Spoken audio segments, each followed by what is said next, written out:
तो दोस्तों क्या हाल है। स्वागत है आपका एथिक्स क्लास में। जैसे कि हम जानते हैं दोस्तों, ये क्लास रेगुलर्स बिगिनर्स दोनों के लिए है, बट ये बिगिनर्स को स्पेशल फोकस रहेगा क्योंकि यहाँ पे बताएंगे how to approach the question, how to read the question part by part and how to approach it so that you can get above average marks. तो दोस्तों चलिए स्टार्ट करते हैं, बट स्टार्ट करने से पहले मैं ये रेगुलर्स के लिए एक बार स्क्रॉल कर देना चाहता हूँ, जिससे अगर बाई चांस अपना बनाया हुआ आंसर क्रॉस चेक करना चाहे तो वो कर सकते हैं, and it will also act as a synopsis for them. Alright guys, so let's start it. हाँ, तो दोस्तों टॉपिक है आज का। पहले तो टॉपिक देखिए, एथिक्स इन ह्यूमन एक्शन, है ना। चलिए क्वेश्चन देखते हैं। What do you understand by patriarchy. देखिए पैट्रियार्ची जब भी आपके सोचता होगा आपने, तो जब भी दिमाग में आता होगा तब डायरेक्ट गंदी चीज़ है, मतलब गंदी चीज़ है क्या, आपको लगता होगा तो मेल एक फीमेल पे डोमिनेट कर रहा है, ठीक है, वही ना आता होगा। तो चलिए बाद में डिस्कस करता है। पहले तो ये बता देना व्हाट डू अंडरस्टैंड बाय पैट्रियार्ची। ये आपका नॉर्मल एक डेफिनेशन लिख रहा है, मतलब आपको पहले इंट्रोडक्शन का कोई झमेला इसमें है ही नहीं इस क्वेश्चन में, सीधा पैट्रियार्ची डेफिनेशन लिख दो, ठीक है। It is said that patriarchy affects both man and women. Examine why. देखिए डायरेक्टिव पहले देख लीजिए, इसका है डायरेक्ट एग्जामिन वाई है, सिर्फ एग्जामिन नहीं दिया हुआ। एग्जामिन अगर सिर्फ एग्जामिन देने से दोस्तों हम लोग को सब कुछ निकालना पड़ता है, व्हाट, वाई, हाउ, व्हेन, है ना, पॉजिटिव नेगेटिव, उसके साथ एग्जांपल्स, वे फॉरवर्ड, ब्ला ब्ला, है ना। तो सब कुछ नहीं निकालना है, सिर्फ वाई वाला पार्ट को हमको एग्जामिन करना है ना। सिर्फ वाई वाला पार्ट को अच्छे से हमें देखना है, उसको एनालिसिस करना है दैट क्यों ये अफेक्ट करता है मेल और वुमेन को, ठीक है। तो दोस्तों अगर ध्यान से देखिएगा फिर से आप क्वेश्चन, तो इस क्वेश्चन के दो पार्ट होते हैं, एक पार्ट ये है, ठीक है, और दूसरा पार्ट बाकी सब है, ठीक है। एक पार्ट ये, दूसरा पार्ट, है ना।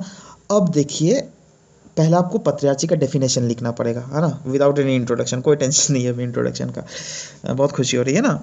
एनीवेज, तो चलिए स्टार्ट करते हैं। दोस्तों पैट्रियार्ची का जो आप डेफिनेशन लिखिएगा ना, उसमें नेगेटिविटी कम से कम रखने की कोशिश कीजिएगा, ठीक है।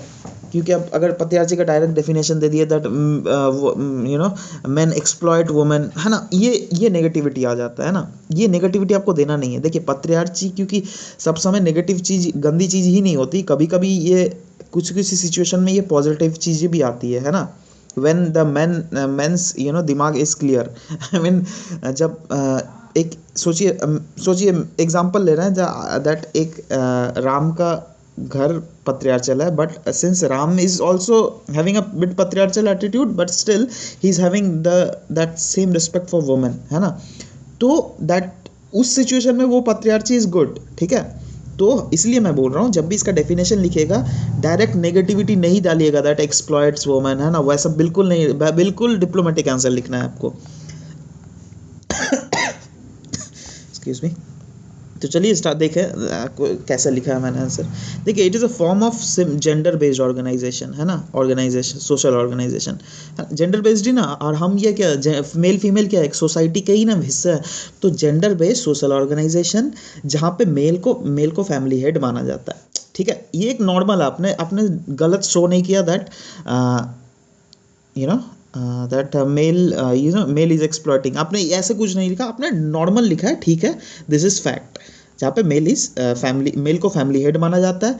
और जब भी आप, एक बात और भी, जब भी आप डेफिनेशन लिख रहे हो ना, आप खुद पे उसको रखो, या फिर आपने अगर कोई मेल डोमिनेटेड चीज़ देखा है ना, कहीं पर सोसाइटी, या फिर कोई मूवीज़ देखी है, उस मूवीज़ को दिमाग में ले आओ, ठीक है। और ऐसे सोचो दैट हाँ वो मूवी में क्या क्या हो रहा है, उस मूवी को ऑब्जर्व आप करो। इसलिए बोलते हैं ना, UPSC is not about only mugging up and reading up the things, it is about the observation around everything, है ना, around your self, around your environment, है ना। तो जो भी चीज़ देख रहे हो उसको दिमाग में ले और फटाफट आंसर निकलेगा। दोस्तों इसको एक बार पॉज कर लो, आप ना इसको एक बार अपने से लिखो, आप गारंटी दे रहा हूँ, आप देखना, मतलब 100% भी नहीं तो एटलीस्ट 70% अगर लिख लोगे अच्छे से आंसर, अगर आपको एक कोई दिमाग में कोई चीज़ सोच के लिख रहे हो, है ना, तो सब समय कोई कॉन्टेक्स्ट को सोच के लिखो, है ना, तो अच्छे से और क्लियरली आप लिख सकोगे। आपको और भी 2-3 पॉइंट एक्स्ट्रा मिल जाएंगे। जो मैं भी पढ़ा रहा हूँ ना, मैं भी कोई महान नहीं हूँ, मैंने भी कुछ पॉइंट्स फोरम से लिए हैं, कुछ अपने हैं मेरे, ठीक है।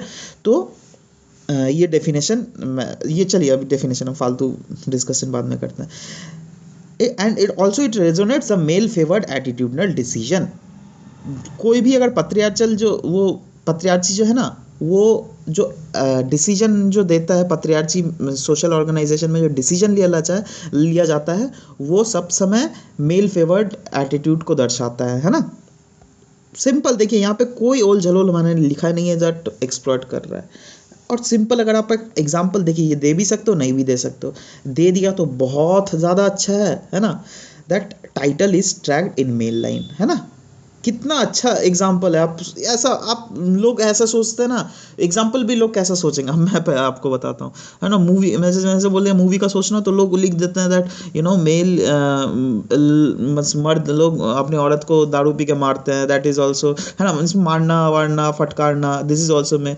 तो वो तो ठीक है यार, दैट इज एग्जाम्पल, बट ये वाला एग्जाम्पल देखिए कितना मजा आ जाएगा ये एग्जाम्पल देखकर। जो टाइटल इज मतलब कितना डिप्लोमेटिक एग्जाम्पल है, एग्जाम्पल भी डिप्लोमेटिक है ना। कोई भी डायरेक्टली ये नहीं बोला है that male is dominating, but तब भी लिख दिया है, मतलब वैसे ही लिखा है जो सांप भी मर जाए लाठी भी ना टूटे, है ना। Title is trace through male line, है ना। ये एग्जांपल दीजिएगा बहुत, और इसमें आपको 2-2.5 नंबर तो आराम से, 2.5 नंबर तो आ जाएंगे अगर ये वाले ये डेफिनेशन देख कर ही वो आराम से दे देगा 2.5-3 नंबर, ठीक है। तो चलिए आगे बढ़ते हैं। मतलब आपको 1 मिनट, हाँ, पहला आपने हर्डल पार कर लिया, ठीक है। अब दूसरा वाला हर्डल है इज इट, ये देखिएगा, ये इसमें मतलब लोग आंसर क्या लिखेंगे ना, ये कंफ्यूज हो जाते हैं। It is said that patriarchy affect both man and women, examine Y.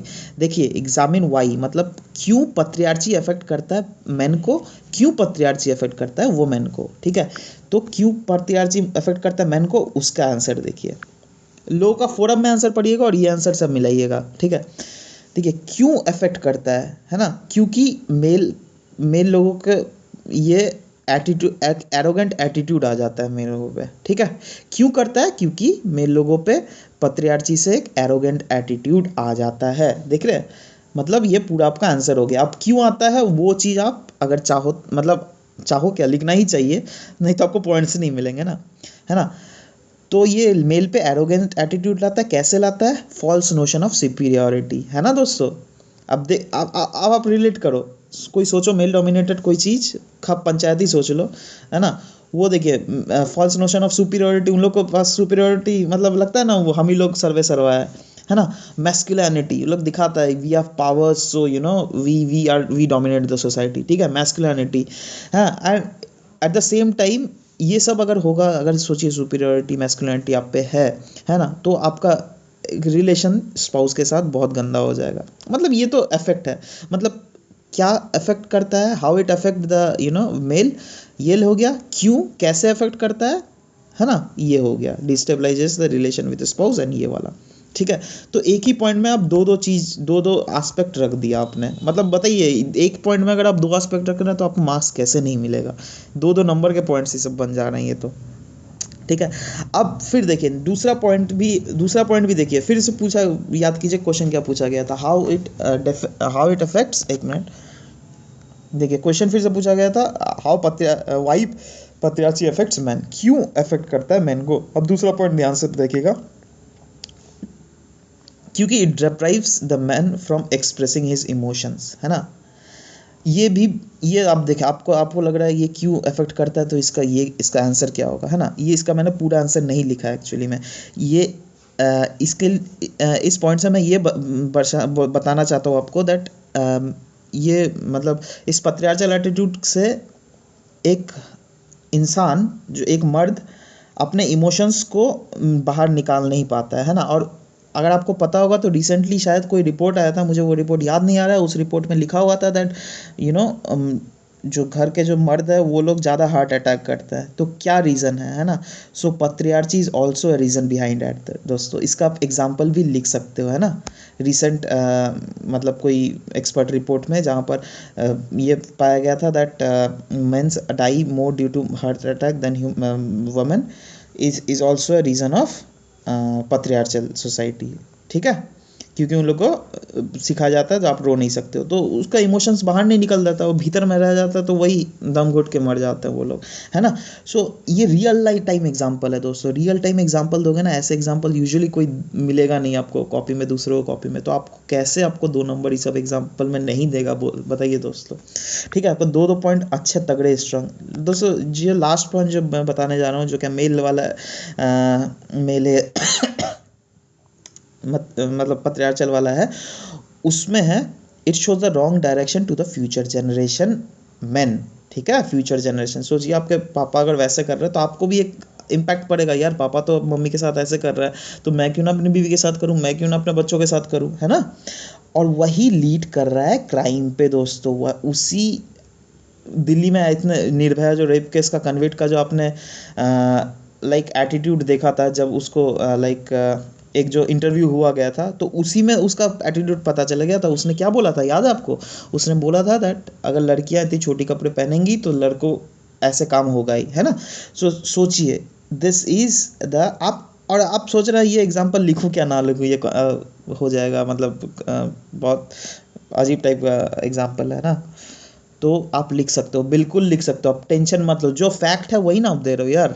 In fact इनसे एग्जामिनर और भी खुश हो जाएगा, यार क्या नॉलेज है दोस्त, मतलब पता है ना। तो it shows a wrong direction to the future generation, ये अफेक्ट कर रहा है ना। देखिए 3 पॉइंट डायरेक्ट, सिर्फ क्वेश्चन पूछा था एग्जामिन व्हाई इट अफेक्ट्स, तो रीजन दे दिया, जो एक तो रॉन्ग डायरेक्शन दिखाता है और आगे वाले 2 रीजंस एकदम तगड़े तगड़े। आप सीधा जो क्वेश्चन पूछ रहे हो वो आंसर लिखो, है ना। और आप दोस्तों फोरम में आंसर देखिएगा, कुछ कुछ का बहुत मतलब गोल झलोल आंसर है। एनीवेज चलिए आगे बढ़ते हैं। अब इसको वुमेन को क्यों ये अफेक्ट करता है, ठीक है, ये पत्रियार्ची वुमेन, मेन को ही नहीं वुमेन को भी अफेक्ट। अब देखिए उन लोगों को फ्रीडम ऑफ लाइफ उनसे छीन जाता है, क्योंकि उनकी फंडामेंटल राइट्स बहुत अंडरमाइन हो जाती है, क्योंकि वो सोचते हैं यार मतलब मर्द तो अपना दावेदार बैठाते हैं ना वहाँ पे, मतलब मर्द उससे ज़्यादा डोमिनेट करते हैं, तो सिंपल उसका फंडामेंटल राइट छीन जाता है और वो एक्सप्रेशन, फ्रीडम ऑफ एक्सप्रेशन भी वो खो देती है। मैं खोद क्या देती है, बहुत कम जाता है ना। तो ऐसे ये वुमेन भी अफेक्ट होती है। नेक्स्ट है दोस्तों डिसीजन मेकिंग प्रोसेस, ये गौर दीजिएगा, डिसीजन मेकिंग प्रोसेस में उन लोगों का एक्सक्लूजन हो जाता है, बिल्कुल एक्सक्लूजन हो जाता है, ठीक है, और इससे उसका फ्यूचर ग्रोथ भी हिंडर हो जाता है, ठीक है। तो ये आप एक्स्ट्रा अगर चाहे तो लिख सकते हैं, बट मैं फ्यूचर वो सब डिस्क्राइब नहीं किया हूँ, बट ये सब तो ऐसे ही आएगा जब आप सोचिएगा, है ना। जो आप अपने से तब मतलब अगर किसी चीज़ से रिलेट कीजिएगा तभी आपको आंसर आएगा दोस्तों। रिलेट कर लीजिएगा कोई स्टोरी के साथ, है ना। जैसे कोई रिसेंट मूवीज़ ही देख लीजिए ना आप, दंगल, है ना, दंगल वो भी वुमेन एम्पावरमेंट के बारे में ही है, तो उसको उस दंगल से भी आप बहुत सारे पॉइंट ले सकते हो, है ना। तो वही है। देखिए थर्ड पॉइंट जो मैंने किया है, ये जो पर्सनल रिलेशन को जो है ना, ये अंडरमाइन, मतलब ज़्यादा औरतें पर्सनल रिलेशन को ज़्यादा भाव देती है पर्सनल सक्सेस से दोस्तों। इससे उन लोग क्या हो जाता है, integration in social and economic activities बहुत घट जाता है। और उससे आपको पता होना चाहिए जो इंडिया की इकोनॉमी भी अफेक्ट होती है, क्योंकि मैकेंसे की रिपोर्ट थी that GDP is hindered since womens are not participating to the extent needed, है ना। सो अच्छा पॉइंट, बिल्कुल अच्छा पॉइंट मिलेगा आपको, बिल्कुल मतलब हर एक पॉइंट में तो 1 नंबर तो मिनिमम श्योर रखिए, है ना। नेक्स्ट पॉइंट है दोस्तों दैट वो लोग खुद ही अपने आप को कंसीडर कर लेती है, ठीक है भैया आप मेरे मर्द ऊपर है मेरे से। अब देखिए आप खुद ही जब परसेप्शन चेंज हो गया ना उसका, है ना, तो उसका फ्यूचर ग्रोथ हिंडर होना ही है। कुछ भी कोई भी मतलब वो खुद अपना फ्यूचर परसेप्शन करने लगती है, ठीक है चलो हमारे पति ही हमसे आ गया, है ना। जब भी खुद पति आ गया तब तो मतलब वो खुद पति के डिसीजन को काट भी नहीं सकती ना अब तो, है ना। तो पति के डिसीजन काटेगी नहीं तो पति और भी पावरफुल होता रहेगा, वो तो फोकट का पावरफुल होता रहेगा। तो ये सब सारे आप रीज़न दे सकते हो कैसे why it affects the womens also, ठीक है दोस्तों, एकदम सॉलिड एग्जाम्पल, ठीक है, फुल नंबर मिलेंगे, गारंटी दे रहा हूँ। अब देखिए कंक्लूजन, एक फ्यूचर प्रोस्पेक्ट्स दे दो आप, वे फॉरवर्ड की एक अगर वे फॉरवर्ड का एक झलक अगर मिल जाए तो मज़ा आ जाता है, ठीक है। तो नॉर्मल देखिए यहाँ पे क्या लिखा हुआ है, inculcate the value of respect and tolerance, है ना। अभी हमारा जो नीड है वो हमें वैल्यूज़ इनकलकेट करने पड़ेंगे मर्दों पे, है ना, of what, of respect and tolerance. Respect and tolerance के वैल्यूज़ आने वाले जनरेशन्स के मर्दों पे हमें इनकलकेट करने पड़ेंगे, विच can be done through education, ठीक है, वो सब आप आगे लिख सकते हो ना, which can be done through education, है ना। और लास्ट में आप लिख सकते हो to create an India as envision by our founding fathers of nation. ये पॉइंट अरविंद वेरियर का मैंने लिया था, काफ़ी अच्छा पॉइंट, वो कंक्लूजन उनका बहुत ज़्यादा तगड़ा रहता है। तो दोस्तों ऐसे आप एक फ्यूचर वे फॉरवर्ड के साथ, एक पॉजिटिव नोशन के साथ आप अपने आंसर को अगर ख़त्म करते हो तो बहुत ही अच्छा इफेक्ट पड़ेगा एग्जामिनर पर भी, और आपके मार्क्स पर भी काफ़ी अच्छा इफेक्ट पड़ेगा, क्योंकि आपके मार्क्स मतलब ऐसे अगर करोगे तो मिनिमम 8 से 9 गारंटीड है 12.5 में से, ठीक है। और जैसा मैं बोलता हूँ थ्रेशोल्ड आपको पार करना है मिनिमम, बट स्टिल आप थ्रेशोल्ड का दिमाग में मत रखिए, आप ये सोचिए मैं कैसे 100% अपना देना है ना। तो दोस्तों चलिए यहीं तक ये क्वेश्चन था, अब ख़त्म हो गया इनफैक्ट ये स्लाइड। तो चलिए आगे मिलते हैं नेक्स्ट क्लास में, टिल देन टेक केयर।